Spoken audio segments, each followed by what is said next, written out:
Hey, what's up, everybody?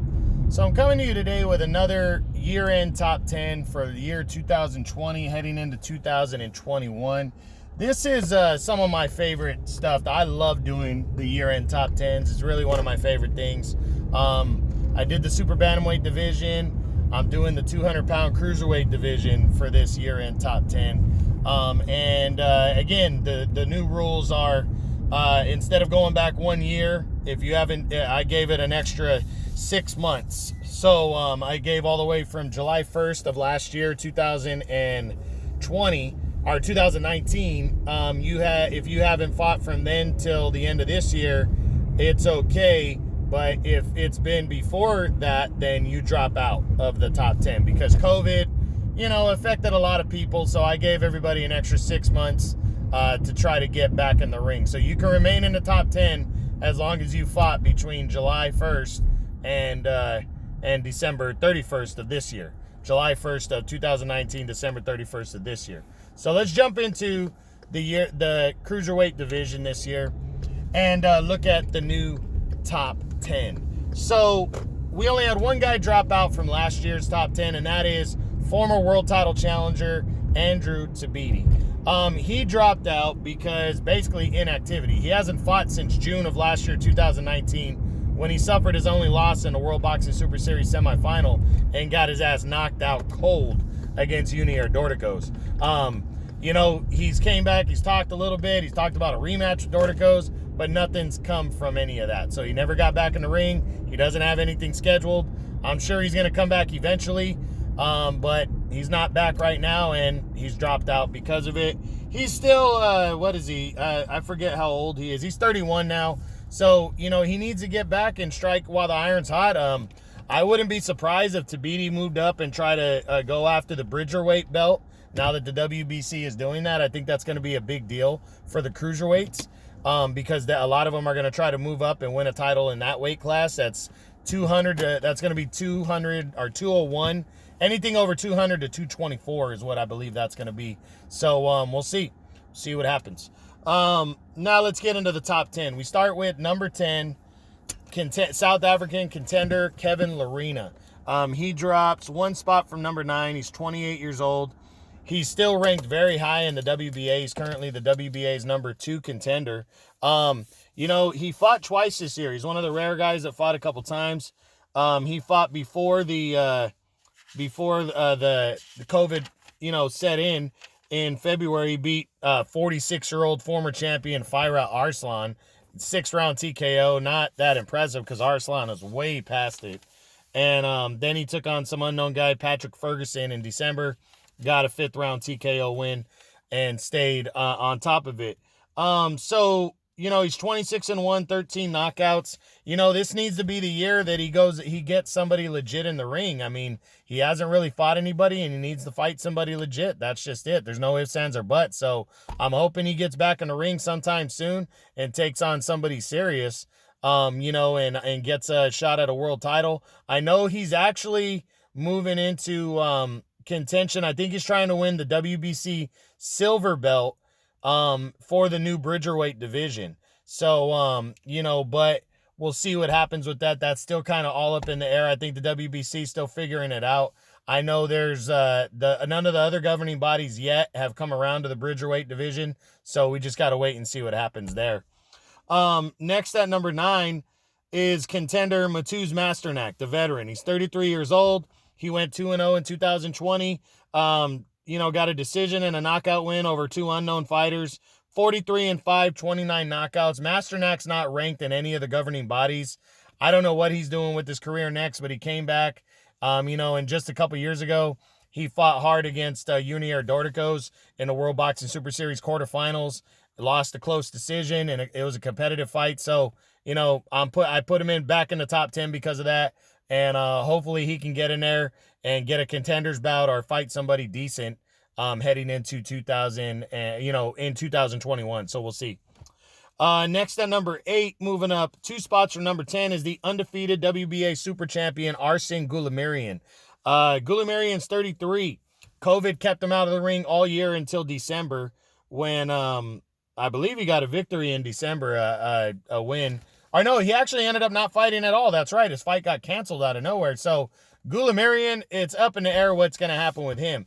I hope he fights somebody in the top 10. I hope somebody tries to fight him, and I hope this is his year that he makes a name because he's 33. I want to see him move into the top 5. The guy's 26-0 with 18 knockouts. He's solid, but he's just got to get a chance to prove himself. Somebody got to want to fight him. Kevin Lerena looks like he's moving to Bridgerweight.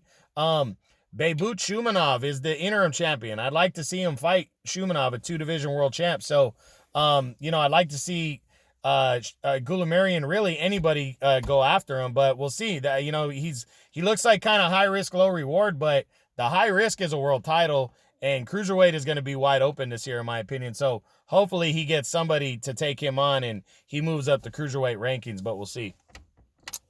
Next at number 7, dropping 4 spots from number 3, is a former 2-time champion, Christophe Glowachi. Now, Glowachi was in line to fight for the vacant WBO title all year. COVID kept that out, and then he, when everything started back up, they were hell-bent on getting him on the undercard of Anthony Joshua and Kubrat Pulev to fight Lawrence Okolie, the undefeated number 2 contender.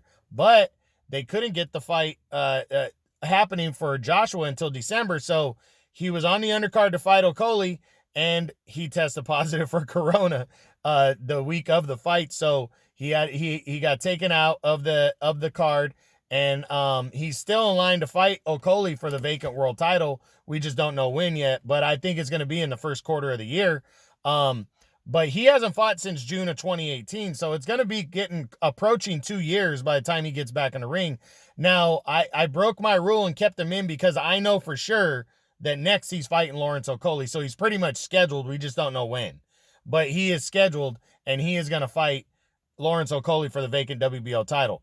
I don't know how he does. I honestly don't know. He's got a ton of experience. He's got the way better resume than Okolie, but Okolie's tall and he's long. But Okolie hasn't beaten anybody, so we really don't know how good Okolie is. We don't know at 34 if Glowachi's still the real deal or not.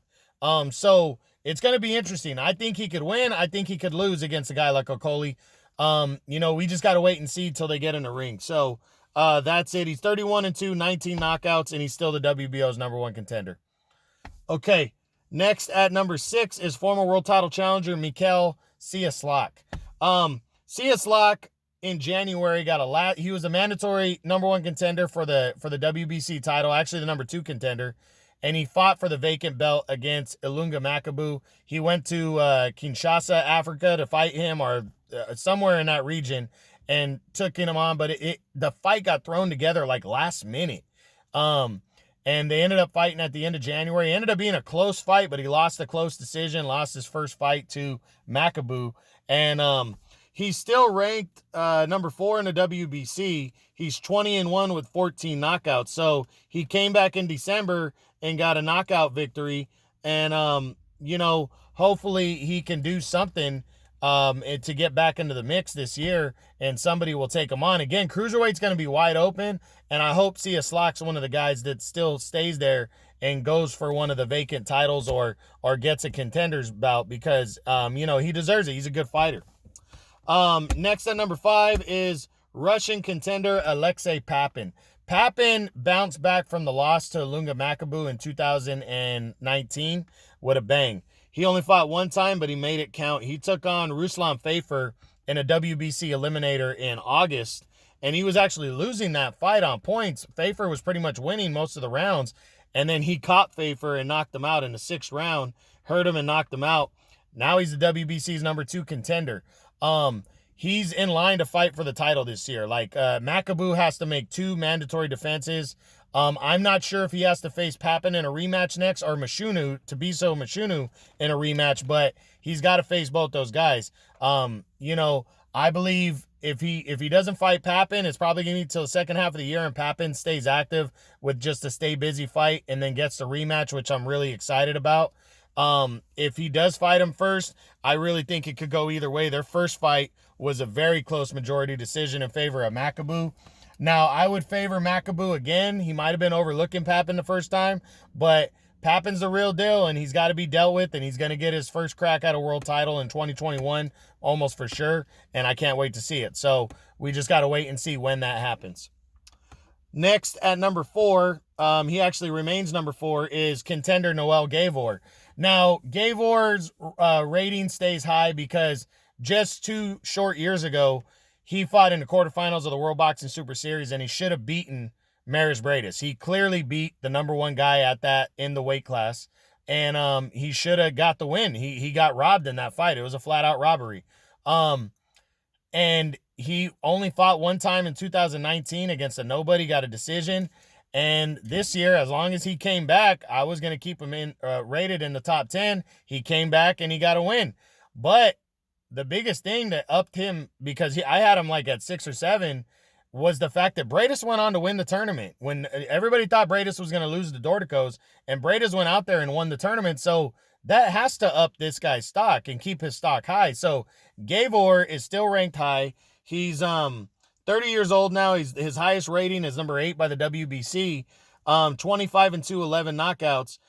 Just fought in December. So I'm hoping he gets an opportunity against somebody, man. The guy deserves it. He's never fought for a world title. He's been robbed in 2 fights. And, I'm hoping he gets a title shot in a wide open division this year. I'm hoping Cruiserweight does some things and things open up for him because he deserves it, so we'll see what happens. Next at number 3, moving up 2 spots from number 5, is Illunga Makabu, the newly crowned WBC champion. In January, at the end of January, he took on Mikhail Cieslak, undefeated Polish guy. They fought in his home country. It was thrown together last minute, and he got a hard-fought 12-round unanimous decision to win the vacant WBC title. It was his second crack at a world title, and he finally pulled it in. Now he's the world champ. He did not fight until the end of the year because the WBC, COVID, and then the WBC wanted to get together who his mandatory situation would be, and they ordered that he has to make 2 mandatories. So, but they gave him the right to make an optional defense, and in December he took on kind of stepping stone gatekeeper Olan Rijaju Duradola. Duradola is the guy I know. 7th round knockout win to keep his belt. So now he won the belt, he's kept his belt, and now he has 2 mandatories due this year, and I think that's going to pretty much suck up his whole year. He's going to have to and they're both rematches. He's going to have to beat Mushunu, and then Papin is how I think it's going to go, but it could go Papin then Mushunu. I don't think he's going to have issues with Mushunu. Mushunu's tough. The first fight was close, and then he knocked Mushunu out a few years ago. I think he's better now. I think he beats Mushunu again by knockout or decision, but the big one is going to be Papin, the rematch. Papin is the real deal. He's tough as shit. I can't wait to see the rematch. They just fought last year, and he got out of there with a close majority decision. So we'll see what happens with the WBC title. But Makabu, a couple wins here against 2 solid cruiserweights. He could be sitting at the top of the cruiserweight division by the end of the year. So we'll see what happens. Next at number 2, he returns to number 2. He finished last year number 2, is the former 2-time world champion, Junior Dorticos. Dorticos entered the year as the IBF champion. We knew the World Boxing Super Series finals was coming between him and Maris Breidis, but COVID postponed it twice, and then we didn't hear nothing once boxing started coming back, and then like a week and a half, 2 weeks before the fight actually happened, they announced it for the World Boxing Super Series finals in September. They fought, and Maris Breidis cleanly outboxed Dorticos, surprisingly. I think most people were picking Dorticos to win that fight. I did. And just based on how they looked in the quarterfinals and semifinals, and Maris Breidis proved why he was the number 1 seed to begin with. He cleanly outboxed them, outworked the hard-hitting Dorticos. Clean 12-round unanimous decision. It was one of the best wins of the year. And Dorticos lost the belt. Now, Dorticos has some options. He's 34 years old, but he's got that knockout power. 24-2 with 22 knockouts, I believe. And no shame in losing to a guy like Bradis. He's probably not going to get a shot at a rematch. I think he's got some options. I was saying before the Bridgerweight idea came in that he should move up to heavyweight. Now he has Bridgerweight as a possibility, and I think he should probably take it because that makes a lot of sense. Go to Bridgerweight, see what you can do, and then move to heavyweight after that. He's definitely got a heavyweight punch, so I think moving up would be smart. At least take the shot at it and see what you can do. Cruiserweight's kind of wide open, not a lot of big fights there. And Dorticos the last couple of years, that's all he's been in is big fights at Cruiserweight. So it would suck to step back, and I don't know how many of the top cruiserweights right now would really want to fight him. He doesn't have a world title, and he hits hard as shit. So I don't know. I think it's better for him to try out the Bridgerweight idea or go to heavyweight straight up and see what he can do. So that's number 2, Junior Dorticos, but I'm going to predict that he doesn't fight at cruiserweight again. And now finishing the year number 1 at cruiserweight. He was number 1 coming into the year.